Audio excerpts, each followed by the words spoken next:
시청자 여러분 안녕하십니까? 저희 프로그램 진행하기 전에 또 부탁을 드립니다. 저희 프로그램을 보시면서 좀 공감 가는 부분이나 아니면 제가 못 미쳐 생각하는 부분이 있으면 꼭 댓글로 좀 달아주시고, 그래서 이 프로그램이 이런 문제에 대해서 오늘은 윤석열 총장이 앞으로 국민의힘과 어떤 방법으로 어떤 경선에서 대통령 후보가 될 것인가, 이 부분에 대해서 얘기를 좀 하고자 합니다. 그래서 이 부분에 대해서 아마도 좀 나름대로 공론의 장이 됐으면 하는 그런 부탁을 좀 드리겠습니다. 그리고 또 주변에 관심 있는 사람들한테 이걸 또 좀 부탁의 말씀은 전달해서 그분들도 같이 이렇게 좀 보면서 같이 댓글도 좀 달아주고 그렇게 했으면 고맙겠습니다. 지난번에 이준석 당대표가 당선된 것에 대해서 방송을 했더니 많은 분들이, 그때도 댓글을 부탁했는데 많은 분들이 댓글을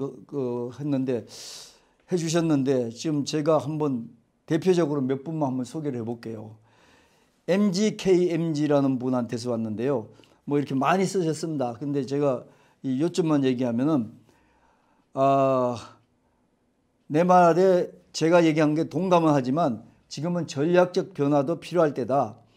결과들을 분석하면 20, 30대 유권자가 35% 정도인데 이들에게 지지를 못 얻으면 모든 선거에서 실패를 한다.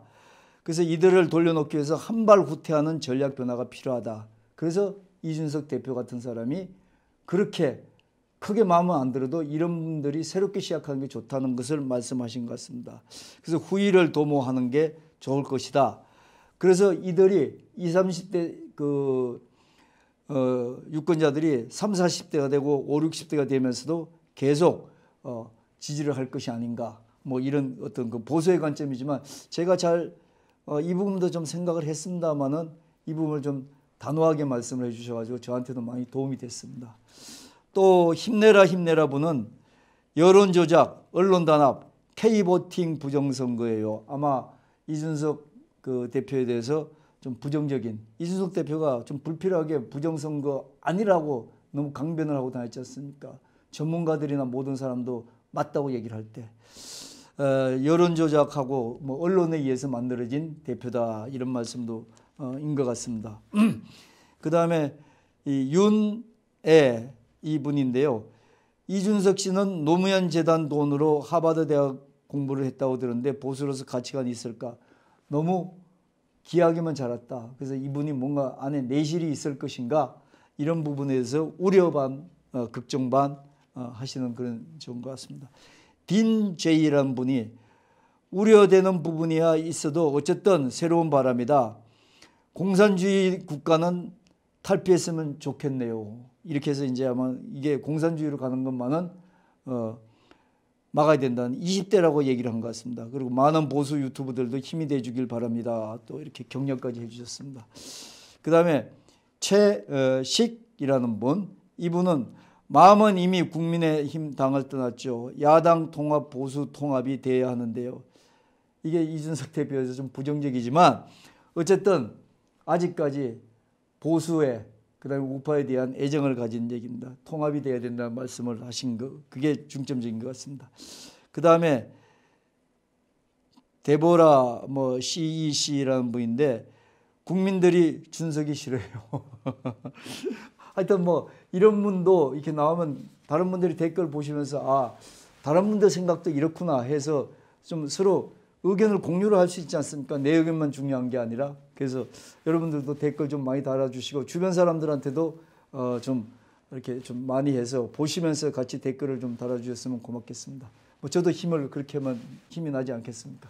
자, 오늘 얘기 시작하겠습니다. 오늘 아까 말씀드린 것처럼 윤석열 전 검찰총장이 국민의힘과 앞으로 어떤 관계를 유지할 것인가에 대해서 이제 제가 얘기를 하는데요. 지금 현재 이준석 대표하고는 약간 대척점이 되는 것 같은데 서로 기싸움하고 있는 것 같습니다. 그래서 윤석열 대표가 어떤 태도를 취할 것인가. 저는 안 들어올 수도 있고 국민의힘에. 그 다음에 결론은 들어오더라도 마지막에 들어와서 들어올 것이다. 이게 제 생각입니다. 하여튼 제 얘기를 구체적으로 한번 들어보십시오. 제가 뭐 앞에서 말씀드렸다시피 요 며칠 동안 온 나라가 떠들썩하게 뭐 들썩들썩했죠. 지금도 그렇습니다만 그 이준석 대표라는 분 때문에 국민의힘 당 대표로 당선된 일이죠.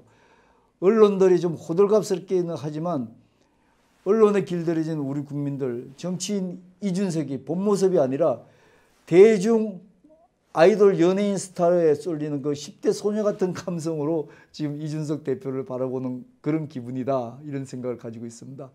어쨌든 뭐 이것도 하나의 팬덤이니까, 코로나만 팬덤이 아니라 이것도 하나의 팬덤이니까 현실은 이렇다고 생각을 합니다. 이준석 대표 자신도 이렇게 자기한테 솔직히 말씀드리면 이준석 대표 제가 생각할 때는 아마도 다음 그 총선 때 지명도를 더 높여보기 위해서 요번에 나온 거 아닌가, 이런데 갑자기 모든 게 자기한테 모든 영화가 오다 보니까 지금 이분의 심정은 대통령 후보 나이 제한이 지금 40세로 돼 있지 않습니까? 그것만 없으면 지금 막바로 대선 후보로 나서도 국민 지지를 받을 수 있다는 그런 자신감 같은 거를 지금 요즘 보이고 있는 것 같습니다. 이런 상황이니까 내년 3월 선거에서 야권 대통령 후보로 가장 유력시 되던 윤석열 전 검찰총장과 기싸움도 할 수밖에 없죠. 그래서 지켜보는 우리 국민들 입장에서는, 특히 보수 진영에서는 이러다가 판이 깨지는 거 아닌가 하는 불안감까지 솔직히 좀 가질 수밖에 없습니다. 여기서 우리가 먼저 한번 짚고 넘어가야 될 점은 윤석열 전 총장이 총장이나 국민의힘 이 대표나 대통령을 밀어주고 뽑는 것은 분명히 국민이 투표를 결정하는 국민의 몫이지 않습니까? 그럼에도 윤석열 전 총장의 국민의힘 입당 문제를 두고 이준석 대표는 8월까지 데드라인을 정해서 그때까지 들어와라. 그때까지 입당 안 하면 당신 알아서 잘 살아라.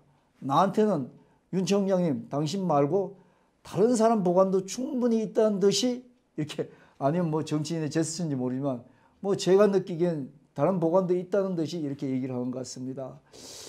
또 뭐 질세라 이 윤 전 총장도 김대중 기념관 방문 등을 이제 언론에 전격 공개하면서 자신이 현 정권 척 대선 후보도 될 수 있다는 뉘앙스를 풍기고 있지 않습니까? 이 말도 또 우리가 그 진정성을 그냥 무시할 수가 없는 게, 문재인 대통령이 전에 윤석열 검찰총장은 우리의 검찰총장이다, 이렇게 얘기를 했지 않습니까? 그래도 이 말도 전적으로 아니다 얘기를 할 수가 없는 그런 부분입니다. 하긴 이렇게 윤석열 전 총장과 이준석 대표가 기싸움을 할 수 있는 것은 두 사람 다 자기들이 믿는 점이 분명히 있기 때문에 아니겠습니까? 사실 다음 시간은 이준석 대표가 왜 이러는지에 대해서 한 번 더 할까 합니다. 근데 오늘은 윤석열 전 총장 입장에서 한번 얘기를 하도록 하겠습니다. 국민의힘과의 관계에 대해서. 먼저 윤석열 전 총장은 제가 앞에서 얘기한 것처럼 아직까지 대통령 선거에 나갔다고 선언조차도 안 한 상황에서 현재 여론조사 결과가 개인 지지율이 40%에 나오고 있는 그런 상황 아닙니까? 국민의힘 당 지지율이 이준석 효과로 지금 반짝 상승을 하고 있지만 지금까지 민주당과 대결해서 20% 후반 지지율이 가장 높은 지지율이었습니다. 사실 뭐 제 생각에는 30% 이상 더 넘어가기가 현실적으로 좀 어렵지 않나, 이런 생각을 합니다. 국민의힘 현재 저걸로서는, 현재 그 체제로서는. 윤 전 총장은 본격적인 선거전에 들어가도 윤 전 총장의 지금의 개인 지지율 40%를 국민의힘만으로는 도저히, 국민의힘의 도움으로는 도저히 얻을 수 없다고 생각할 수도 있겠죠. 아니면 그 정도에서 머무른다고 생각할 수도 있겠죠. 그래봐야 50% 이상, 51%가 돼야지 대통령이 되잖아요. 그래서 국민의힘을 가지고 거기 입당해가지고는 51%를 얻을 수 없다고 생각하니까 지금 망설이기도 하겠죠. 그런 점에서 쉽게 입당을 못하는 그런 얘기인 것 같습니다. 따라서 윤 전 총장은 국민의힘 입당 문제를 제가 생각할 때는 세 가지로서 나눠서 생각하고 있지 않나, 그런 생각입니다. 첫 번째는 우선 본인이 독자적인 정당 조직을 창당할 수 있으면 독자적인 정당을 창당해서 가겠죠. 그 이유는 앞에서 조금 말씀드린 것처럼 지금의 여론조사가 40% 이상 나오는데 조금만 더 노력하면 10% 정도는 더 얻는다는 얘기입니다. 그러면 대통령이 된다는 그런 자신감이 분명히 있다는 것이죠. 51%만 되면 대통령 당선된 거 아니겠습니까? 또 그렇게 조직을 독자 정당을 했을 때 그 사이에 그럼 국민의힘이 그 표를 뺏어갈 수도 있다 이렇게 생각하지만 제가 생각할 땐 그 사이에 국민의힘에서 많은 의원들이 이탈한 의원들이 꽤 있을 겁니다. 또 그리고 거기다가 이탈해서 그 윤석열 전 총장 그 정당으로 들어올 수도 있고요. 또 하나는 안철수 대표가 지금 뭐 저기 이준석 대표가 당선되자마자 그 다음날 노원구 동네에서 커피를 마시면서 당대당 통합을 하겠다 얘기는 했지만 안철수 대표 입장이 지금 미묘하지 않습니까? 이쪽으로 갈 수도 없고 저쪽으로 갈 수도 없고 윤석열 총장 거치에 따라서 본인의 입지를 어떻게 할지 정해야 되는 입장 아니겠습니까? 그러니까 이분만 있는 게 아니라 또 뭐 전에 민주당 국회의원 하던 금태섭이라는 분도 계시고 이런 분들이 지금까지 안철수 의원이나 이런 사람들이 제3지대 범보수 정치인들의 규합 이거를 계속 내세웠지 않습니까? 윤석열 총장이 정당을 마련하면 정당을 하게 되면 이들과 다시 결합을 하게 되면 이거는 뭐 대통령 되는 건 거의 따놓은 당상이다 이렇게 생각할 수가 있겠죠. 그런데 뭐 제가 윤석열 전 총장이 아니니까 구체적으로 말씀을 못 드리겠지만 일반적으로 정치판에서 하는 얘기입니다만 문제는 윤석열 총장이 이렇게 해서 대통령이 금방 쉽게 됩니다. 근데 문제는 이런 조직을 만들어서 대통령 선거에 나가려면은 어림잡아서 수백억 원의 돈이 든다는 그런 돈 문제입니다. 그런 부담이 된다는 것이죠. 윤 전 총장이 지금까지도 뭐 열심히 살아오신 분이니까 뭐 앞으로도 먹고 사는 데는 큰 부족함이 없는 그런 분이겠지만 대선 한번 치르는데 수백억 원의 돈이 든다는데 이런 돈이 지금 그분한테 있겠습니까? 또 만약에 어떤 후원자가 있는 사람들한테 지원을 받아서 만약에 정당을 만들어서 대통령 선거에 나간다. 그렇게 될 경우에 우선 민주당에서 그걸 알고 분명히 알 텐데 가만히 있겠습니까? 마타도 심하죠. 그 대표적인 예가 이명박 전 대통령 때 그 선거 기간 내내 BBK 문제로 문제가 심각했지 않습니까? 또 지금도 다스가 누구 거냐 그 소유 문제로 감옥 생활을 하고 있지 않습니까? 이런 문제가 있기 때문에 독자 정당으로 만들어서 국민 그 대통령 선거에 나가는 방법에 대해서도 심각하게 고려를 할 것이고 그러다 보니까 어쩔 수 없이 그럼 국민의 힘을 활용하기 위해서 입당을 하는 것도 심각하게 고려할 것이다 이런 생각이 듭니다. 그렇지 않습니까? 우선 국민의힘에 입당하면 100여 명이 넘는 국회의원들의 전폭적인 지원을 받지 않습니까? 사실 국회의원 한 명도 대단한 분인데 100명이 넘는 국회의원들의 지원이라는 것은 그 국회의원들의 조직과 또 그 정당의 선거 캠페인 능력 이준석 대표가 얘기하지 않습니까? 자기네 당에 들어와서 전문가 조력을 받으라 이렇게 얘기하지 않습니까? 정당 우리 대표 야당인 국민의힘의 그 이때까지 선거 캠페인 능력 이런 게 대단하거든요 사실은. 또 이것만 그렇습니까? 또 어마어마하게 이 중앙선관위에서 대표 야당에 주는 선거 비용이 또 어마어마하게 지원을 많이 해주지 않습니까? 이러다 보니까 자기는 별 부담 없이 나가서 대통령이 될 수도 있다는 거죠. 이런 장점이 있지만 이거보다 더 중요한 것은 특별하게 정치적인 성향이 없는 지금 어떤 그 보수 성향은 가지고 있지만 잠재적으로는 야권 성향이지만 20, 30대 중에서 또 그 다음에 특별하게 국민의힘을 좋아하지는 않지만 윤석열이가 여기 난다 그러면은 그런 사람들은 크게 고민을 하지 않고 윤 전 총장을 지지하지 않겠습니까? 또 이것만 있겠습니까? 이게 정말로 윤석열 총장한테는 지금 아킬레스건이라고 풍문으로 알려진 얘기인데 부인의 도덕성 문제. 뭐 아시는 분들은 다 아실 겁니다. 사실은 아닐 수 있지만 부인의 도덕성 문제가 인터넷에 많이 떠다니고 있지 않습니까?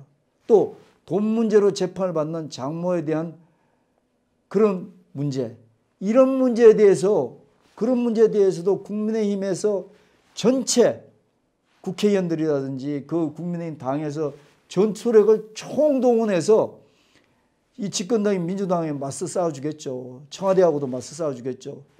이런 유리한 상황도 분명히 있습니다.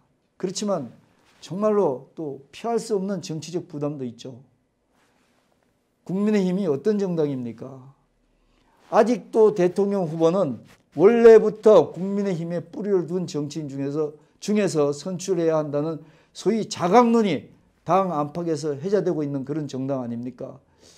지금 뭐 곧 있으면 이제 입당이 거의 확실되는 홍준표 의원이라든지 김태호 의원이라든지 유승민, 원희룡 뭐 이런 분들이 벌써 자체 내 그 대통령 후보로서 거론이 되고 있지 않습니까? 이준석 대표도 윤 전 총장이 국민의힘에 입당해서 이들과 경선을 해야 한다는 입장이 확고하지 않습니까?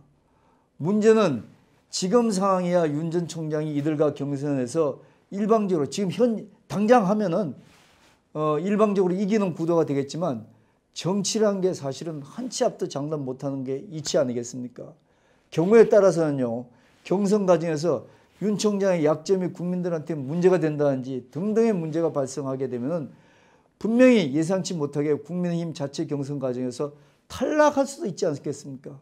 특히 민주당 보십시오. 민주당에서는 지금도 송영길 대표가 윤 전 총장의 대통령으로서의 결격 사항을 차곡차곡 쌓아놨다고 장담하지 않습니까? 그 다음에 이 법무부 장관도 그렇게 얘기하고 있지 않습니까?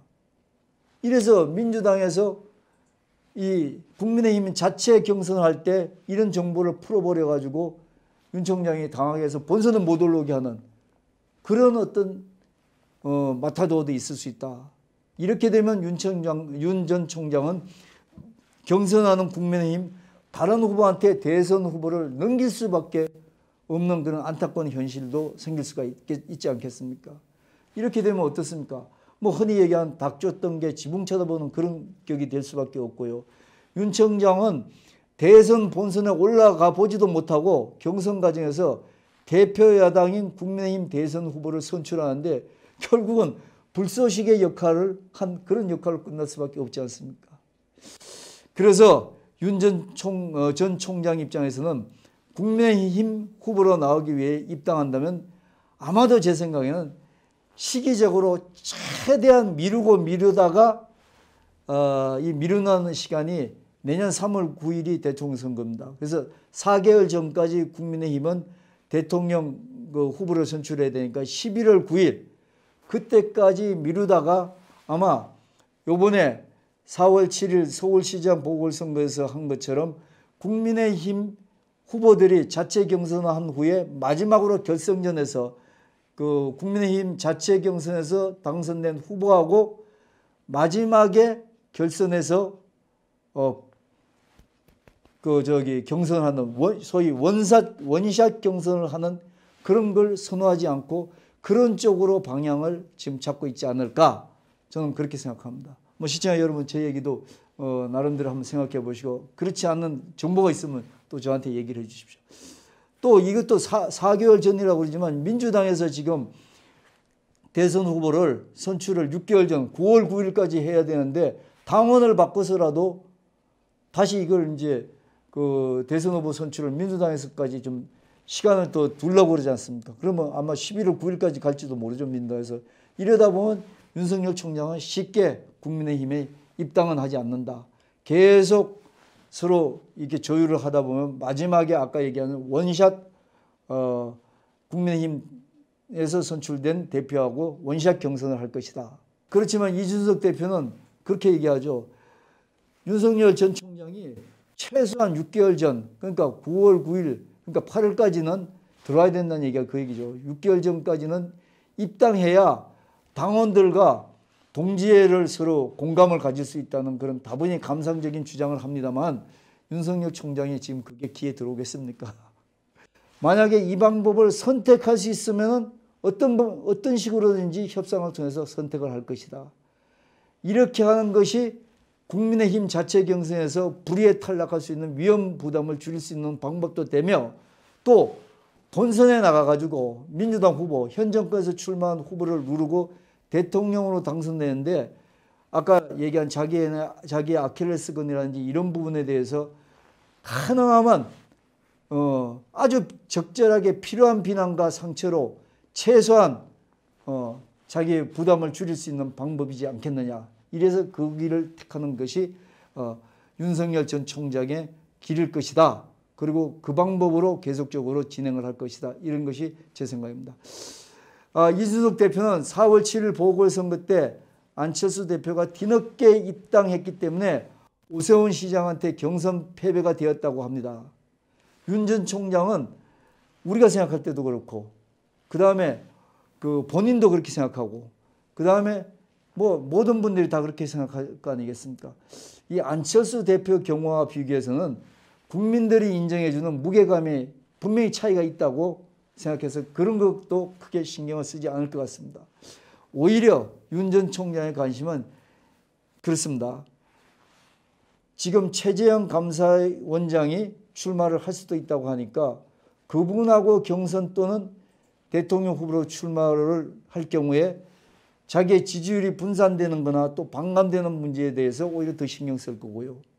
또 하나 윤 전 총장이 신경 쓰는 것은 현 정권의 선거 전략으로 분명하게 써먹을 수 있는 적절한 시기에 박근혜 대통령을 석방해서 박 대통령을 박 대통령을 윤 총장이 검찰일 때 적폐 세력으로 몰았던 그러는 윤 총장이기 때문에 박근혜 전 대통령과 윤 총장과 대척 관계를 형성시키는 그런 문제가 분명히 불거지기 때문에 그럴 때 어떻게 되느냐. 아마 그게 고민을 할 것입니다. 왜냐하면요.